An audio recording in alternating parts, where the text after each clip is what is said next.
Hello everybody, Tyler on the Guy 3 here, and welcome back to Dragon Ball Super Reviews. Today we'll be doing the review of episode 55. This episode is titled, I Want to Meet Son Goku, a call from Zeno-sama. This episode was a lot of exposition, a lot of dialogue. There wasn't really any action sequences or anything. But you want to know what? There's some interesting things I pulled out of this, and it definitely makes the Kais a lot more three-dimensional. Because all through the time of when I was watching Dragon Ball Z, it felt like gods were being made just to be made, so that Goku can reach new heights of power, and that's about it. It was like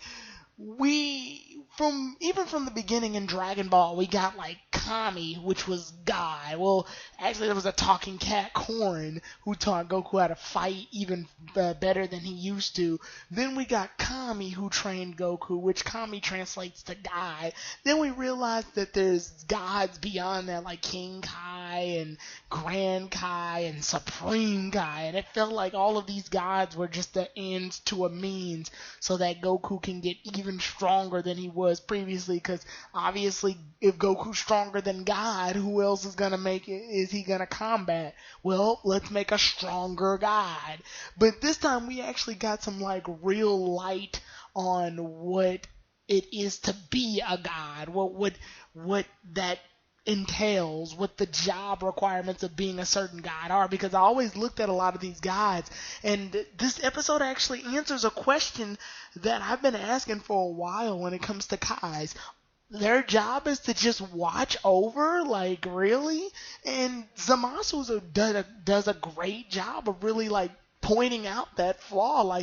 This is the first time really I've ever sympathized with a villain in Dragon Ball, and come to terms with that villain to such a high degree. So the episode basically starts with Goku being called by Zeno, and because of that, Beerus and Whis discuss some things with Goku before he goes to talk with Zeno. And one of the things that's interesting is that Whis explains that if a Supreme Kai, so the Supreme God, if a Supreme Kai dies, then that God of destruction of that universe that they're connected to dies as well, which is a very interesting concept, because then it makes you think, well, remember that moment when Fat Boo almost killed Supreme Kai?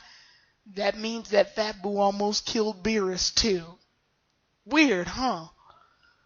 And so it does show that the two need each other to balance things out. It stops Beerus from destroying everything and only destroying things that he chooses, but at the same time the destruction is necessary. I thought it was really an interesting concept.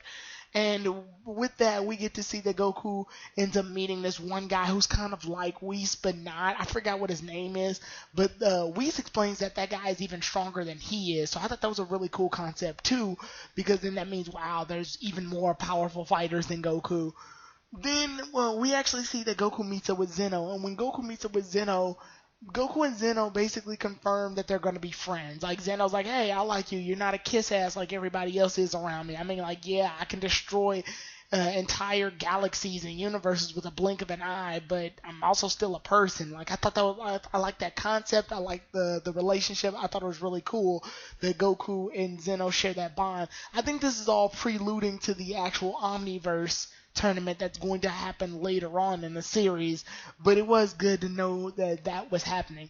But my real interest gravitated towards Zamasu and Gawasu's half of the episode, where they're still on the planet with the barbaric dinosaur-like creatures, and one of them actually winds up about to attack Zamasu, and Zamasu basically slices this mofo in half. I mean, he cuts him in half, and it's brutal. Unfortunately, the blood is not blood. It's all blurred out into white blood in order to censor things. I really don't like that Dragon Ball Super has done that, because then you look back at Dragon Ball Z in the Namekian Saga and in the Saiyan Saga, and it's bloody as hell.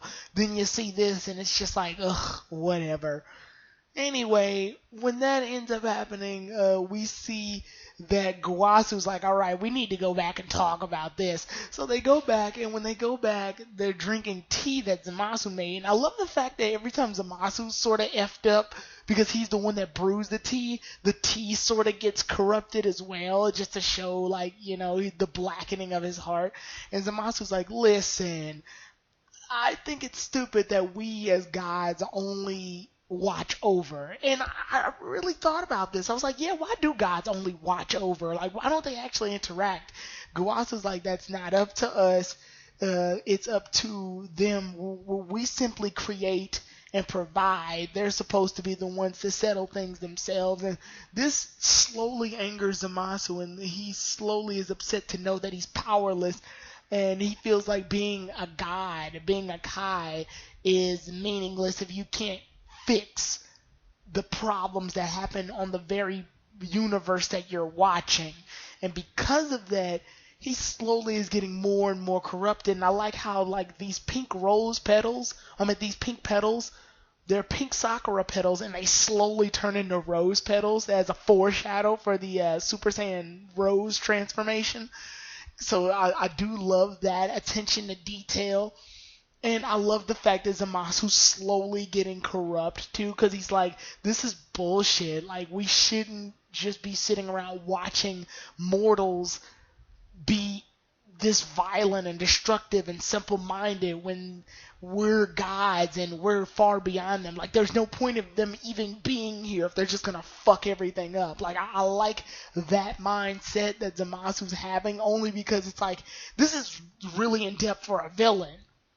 And if Zamasu is black, then yeah, like I said, this is really in depth for a villain. It shows the corruption flowing within Zamasu, and I love the fact that this is happening simultaneously while Black is already fighting in the future, because it's showing how Black even became to be. And I love the fact that all of this is leading up to that. It's a really cool attention to detail.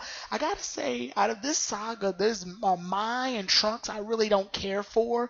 Like, I feel this saga could have actually existed without him. I really don't like either character based on what's happened. Like, I love Future Trunks and other things, but this saga's definitely been his weakest. And Mai just makes me mad because of her existence and how she's not freaking 50 years old. But regardless, Zamasu and Gowasu and the future timeline and Black, all of that part of this saga is really well done, and I really like the attention to detail. After that, Trunks and Goku and Vegeta all go to the future, and when they go to the future, we see that there's still some resistant members, and they fire towards Goku, and the episode basically ends on that. I guess you can call it cliffhanger, even though missiles won't work on Goku. But anyway, yeah, the episode's really good in terms of Zamasu and Gowasu's half. It takes a minute to pick up. It's kind of slow at first, but once we get to that Zamasu and Gowasu half, I love the whole foreshadowing of Super Saiyan Rose, and I love the foreshadow of all of that. And I also want to thank Geekdom, because he's the one that actually talked about Super Saiyan Rose first. But with that said, the next episode is Super Saiyan Rose appears, Black Goku's rematch. See you all then. Tyron the Guy 3 out.